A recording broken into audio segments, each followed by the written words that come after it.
নমস্কার বন্ধুরা, আজ আপনাদেরকে আমি দেখাতে চলেছি যে সমস্ত রেশন কার্ডগুলি অনলাইনে চেক করলে দেখবেন রেশন কার্ডগুলি লাল হয়ে গেছে, অর্থাৎ রেশন কার্ডগুলো ডিঅ্যাক্টিভেট হয়ে গেছে। এই ডিঅ্যাক্টিভেট রেশন কার্ডগুলোতে রেশন সামগ্রী দেওয়া কিন্তু অলরেডি বন্ধ হয়ে গেছে, কারণ ডিঅ্যাক্টিভ রেশন কার্ডে কোনো রেশন সামগ্রী দেওয়া হবে না, এটা কিন্তু গভর্নমেন্ট রুলস। এই ডিঅ্যাক্টিভ রেশন কার্ডগুলোতে আপনি যদি আবার পুনরায় রেশন সামগ্রী নিতে চান, তাহলে প্রথমেই আপনাকে এই ডিঅ্যাক্টিভ রেশন কার্ডগুলোকে অ্যাক্টিভ করতে হবে। কিভাবে আপনার ডিঅ্যাক্টিভ রেশন কার্ডগুলোকে অ্যাক্টিভ করবেন সেই প্রসেস এখন আমি আপনাদেরকে দেখাতে চলেছি। ওপেন করে নেবেন এবং সার্চ বারে ফুড ডিপার্টমেন্ট লিখে সার্চ করবেন। ফুড ডিপার্টমেন্ট লিখে সার্চ করবার সঙ্গে সঙ্গে নেক্সট পেজ আপনাদের সামনে এভাবে ওপেন হবে। এই পেজে একেবারে প্রথম যে লিঙ্কটা দেখতে পাচ্ছেন food.wb.gov.in, এই প্রথম লিঙ্কের উপরে আপনারা ক্লিক করবেন। প্রথম লিঙ্কের উপরে ক্লিক করবার সঙ্গে সঙ্গে নেক্সট পেজ আপনাদের সামনে এভাবে ওপেন হবে। পেজটাকে স্ক্রল করে আপনারা নিচের দিকে আসবেন। পেজটাকে স্ক্রল করে নিচের দিকে আসলে এখানে কিন্তু অনেকগুলো অপশন পাবেন।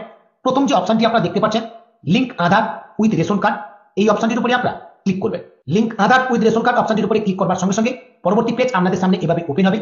এখন যে ডিঅ্যাক্টিভেট রেশন কার্ডটাকে আপনারা অ্যাক্টিভ করতে চাইছেন সেই রেশন কার্ডের নাম্বারটা আপনি এখানে এন্টার করুন। তারপর নিচে সার্চ অপশনটির উপরে ক্লিক করুন। সার্চ অপশনের উপর ক্লিক করবার সঙ্গে সঙ্গে রেশন কার্ডের সমস্ত ডিটেলস কিন্তু এখানে শো করছে। এই অ্যাপ্লিকেন্টের দেখুন রেশন কার্ডে আধার নাম্বার কিন্তু লিঙ্ক নেই, যে কারণে এখানে শো করছে Aadhaar linking status Aadhaar is not link, অর্থাৎ এই অ্যাপ্লিকেন্টের রেশন কার্ডে আধার নাম্বার কিন্তু লিঙ্ক নেই। এই রেশন কার্ডটা যে অলরেডি ডিঅ্যাক্টিভেট রয়েছে সেটা কিন্তু আপনারা বুঝতেই পারছেন। এই রেশন কার্ডের সমস্ত ডিটেলস গুলো দেখুন লাল হয়ে রয়েছে। এখন এই রেশন কার্ডটাকে অ্যাক্টিভ করবার জন্য নিচে একেবারে প্রথম যে অপশনটি রয়েছে link Aadhaar and mobile number, Aadhaar number input করবার একটি নতুন অপশন কিন্তু ওপেন হয়ে গেছে। এখন এই আধার কার্ড নাম্বারের জায়গায় অ্যাপ্লিকেন্টের আধার নাম্বারটা ইনপুট করবেন। তারপর নিচে যে টার্ম এন্ড কন্ডিশনের বক্সটি দেখতে পাচ্ছেন এই বক্সটিকে অ্যাকসেপ্ট করবেন। তারপরে সেন্ড ওটিপি অপশনের উপর ক্লিক করবেন। সেন্ড ওটিপি অপশনের উপর ক্লিক করবার সঙ্গে সঙ্গে এই আধার নাম্বারের সঙ্গে যে মোবাইল নাম্বারটা লিঙ্ক রয়েছে সেই মোবাইল নাম্বারে একটি ওটিপি যাবে।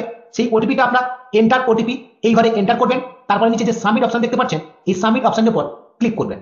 সাবমিট অপশনের উপর ক্লিক করবার সঙ্গে সঙ্গে অ্যাপ্লিকেন্টের আধারের সমস্ত ডিটেলস এভাবে কিন্তু হোম স্ক্রিনে শো করবে। এখন নিচে ভেরিফাই এন্ড সাবমিট যে অপশনটি দেখতে পাচ্ছেন ভেরিফাই এন্ড সাবমিট অপশনের উপর ক্লিক করুন। ভেরিফাই এন্ড সাবমিট অপশনের উপর ক্লিক করবার সঙ্গে সঙ্গে পরবর্তী পেজ আপনাদের সামনে এভাবে ওপেন হবে। এই পেজে শো করছে দেখুন link mobile number yes no. যদি আপনাদের রেশন কার্ডের সঙ্গে মোবাইল নাম্বারও লিঙ্ক না থাকে তাহলে ইয়েস অপশনে ক্লিক করে পরবর্তী স্টেপে এগিয়ে যাবেন। ইয়েস অপশনের উপরে ক্লিক করবার সঙ্গে সঙ্গে মোবাইল নাম্বার ইনপুট করবার অপশন পাবেন, সেখানে মোবাইল নাম্বারটা ইনপুট করবেন। মোবাইল নাম্বার ইনপুট করবার পরে সেন্ড ওটিপি অপশনে ক্লিক করবেন। সেন্ড ওটিপি অপশনের উপর ক্লিক করবার সঙ্গে সঙ্গে মোবাইল নাম্বারে একটি ওটিপি যাবে। সেই ওটিপিটা আপনারা এন্টার ওটিপির ঘরে এন্টার করবেন। তারপরে সাবমিট অপশনে ক্লিক করবেন। যেহেতু আমার এই রেশন কার্ডের সঙ্গে মোবাইল নাম্বার লিঙ্ক রয়েছে তাই আমি মোবাইল নাম্বারটাকে লিঙ্ক করলাম না, তাই নো অপশনে ক্লিক করলাম। এখন এই ডিঅ্যাক্টিভ রেশন কার্ডটা অ্যাক্টিভ করবার প্রসেস কিন্তু সম্পূর্ণভাবে কমপ্লিট হয়ে গেছে। 24 ঘন্টার মধ্যে আপনার এই ডিঅ্যাক্টিভ রেশন কার্ডটা কিন্তু অ্যাক্টিভ হয়ে যাবে। 24 ঘন্টার পর আবার আপনি পুরো এই অপশনে এসে আপনার রেশন কার্ডের নাম্বারটা এখানে এন্টার করবেন। তারপরে সার্চ অপশনে ক্লিক করে ডিটেলস কিন্তু চেক করে নিতে পারবেন যে আপনার রেশন কার্ডটি ডিঅ্যাক্টিভ থেকে অ্যাক্টিভ হয়েছে কিনা। তো এই ছিল আজকে আমার ভিডিওটি ভালো লাগলে অবশ্যই লাইক করে দেবেন, আর চ্যানেলে নতুন হলে সাবস্ক্রাইব করে পাশে থাকা বেল আইকনে